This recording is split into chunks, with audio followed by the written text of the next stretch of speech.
Hey there folks, welcome to Spectrum Pulse. We talk about music, movies, art, and culture. And today we're going to be talking about the new album from Katy Perry, titled Prism. You know, it's kind of terrifying how successful Katy Perry has been. I may be one of the few people who actually remembers her first album when she still called herself Katy Hudson and thought that her music had the slightest iota of depth. Then she took another good 7-year break between that amateurish effort and her follow-up, where she deposited any pretensions towards any sort of depth or higher thought and went full-on pop diva. And kind of unsurprisingly, she was incredibly successful at it, mostly thanks to her backing producer, Dr. Luke, who has been bankrolling his career off of Katy Perry's stream of #1 hits, particularly off of her third album, Teenage Dream, which charted all sorts of successes. And despite all this, is the fact that Katy Perry, well, she's not really that good of a singer, and her lyrics have the personality of a damp piece of oversexed cardboard. Unlike acts like Lady Gaga or Kesha, every bit of production and autotune added to Katy Perry only seems to take away from her artistic personality instead of enhancing any personality that she might have. Now, the scary thing is that maybe that's actually a little bit for the best, because having actually sat through Katy Perry Part of Me and having seen the closest thing to the real Katy Perry, where we see a vapid woman with a perilous grasp on her own emotions and stability in a way that becomes genuinely worrisome as she's exploited by the music industry and her hellish touring schedule, maybe it's not a good idea we get songs from that perspective. But then again, it's also probably why Wide Awake is my favorite Katy Perry song. It's kind of deceptively real, and it shows elements of raw emotion that most Katy Perry songs are carefully constructed to erase. That's arguably my biggest problem with Miss Perry, and is that so much of her material feels empty. A shell composed of plastic, sex appeal, and a forced smile maximized for demographic appeal. Say what you will about Kesha, for instance, and her occasional bouts of obnoxiousness or craziness or just plain going off kilter. At least they come from someplace real. At least they come from someplace that's genuine. But perhaps all this will change for Katy Perry with Prism, her newest album. An album inspired by letting the light in and Katy Perry really working on herself. Look, I can barely say those sentences without my eyes rolling. Katy Perry, the walking advertisement for catchy, shamelessly commercial pop music, opting to create a more personal album. It was enough to catch my, well, let's call it skepticism over interest, so I picked up Prism and I prepared for the worst. Did I get it? Well, while I wouldn't say this album is terrible, Katy Perry's Prism is decidedly mediocre and pretty much exactly what I was expecting from her. Not only is it an unfortunate step down from Teenage Dream, it also reflects a depressing shift in artistic direction for Katy Perry away from the shallow catchiness of which she was at least proficient in. No, this album is trying way harder than it should be to be spiritual or interesting or deep, and dear God, does it fail big time. So, okay, let's start with Katy Perry herself. Now, I'll give her points here. It's obvious that she's trying, and I'll give her credit for that. But if there is a record that proves that Katy Perry has a very limited emotional range if conveyed through her voice, it's this one. She has one very expressive voice that is compelling, I won't deny that, but when Miss Perry sings in that voice, it sounds like she's constantly on the verge of tears. It's one of the reasons why Wide Awake sounded so impacting and raw. And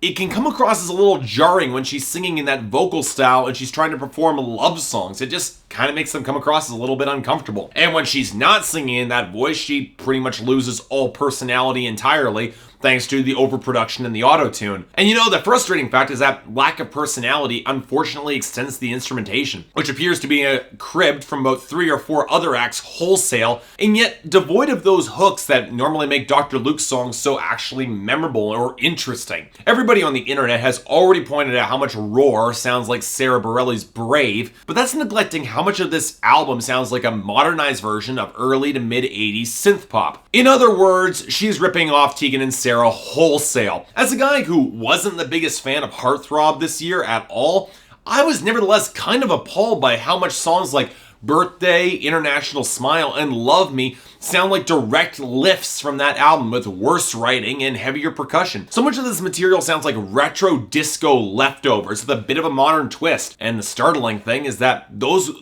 particular characteristics those are for the better tracks on this album. Hell, I actually kind of liked This Moment until I realized that half the song was cribbed from Queen's Radio Gaga. And incidentally, while I do think it was a good idea to add some heavier drums to the mix and some guitar swell in the background, I couldn't help but notice that all the powerful instrumentation, all it was doing was highlighting how very little charisma and presence that Katy Perry brings to this album, despite it trying to be one of her more efforts to come across as more real. It's actually kind of baffling in a weird way. So, okay, what about those lyrics and theme? I mean, if they were going for deeper, this is where it would manifest itself, right? Well, here's the thing. The songwriting in this album is kind of analogous to Katy Perry herself, in that it's trying way too hard to be deep and meaningful, and has absolutely nothing to say besides shallow platitudes to say on about anything that ultimately don't really amount to anything all that significant. Take Roar, for instance, which takes a grab bag of inspirational cliches and dumps them into a blender, thus not giving it any real impact whatsoever. In fact, lack of impact could probably be considered the bigger problem for the album as a whole.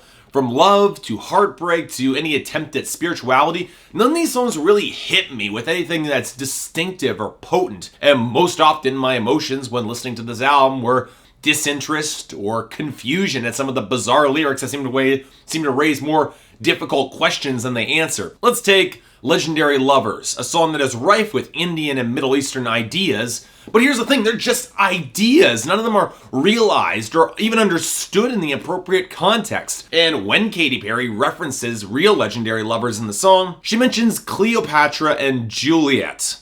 You know, Miss Perry, both those romances ended with the woman in question committing suicide. I'm not quite sure that's the legend of which you're looking for. And if it was only just those first two songs that had bizarre or badly chosen lyrics, it'd be understandable. But the problem is this is all over the album, often in the form of badly chosen sexual double entendres. Kind of unsurprisingly, Katy Perry spends a lot more of this album talking about love and sex than approaching any sort of spirituality. But here the odd lyrics don't even make the songs unique, just kind of tiresome. And yet somehow the bad songs still manage to stick out. The nadir being the twin blows of Dark Horse and This Is How We Do. The latter which takes the accusations thrown at Last Friday Night for actively encouraging your irresponsible behavior and then ramping it up to 11. Classy work, Katy Perry. Yes, Miss Perry, make your shout out to guys buying bottle service with their rent money, because that isn't a sign of a serious problem whatsoever. Oh,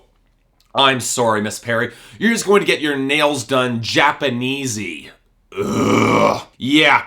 That's an actual lyric in this song, but it's just another characteristic of the sloppy, amateurish technical songwriting, which is nowhere near interesting. That's kind of the depressing thing about this album. For as many problems as it does have, it really doesn't amount to being aggressively bad in a way that would actually get me riled up. It really kind of turns out kind of boring. That's the real depressing part of it. Oh yeah, and Juicy J contributes a guest verse to Dark Horse. That brief sentence is about all the attention he deserves. Seriously, dude, between that verse and the atrocious one you dropped on will.i.am's album earlier this year, you need to go back to 3 6 Mafia and you need to do it fast. Okay, look.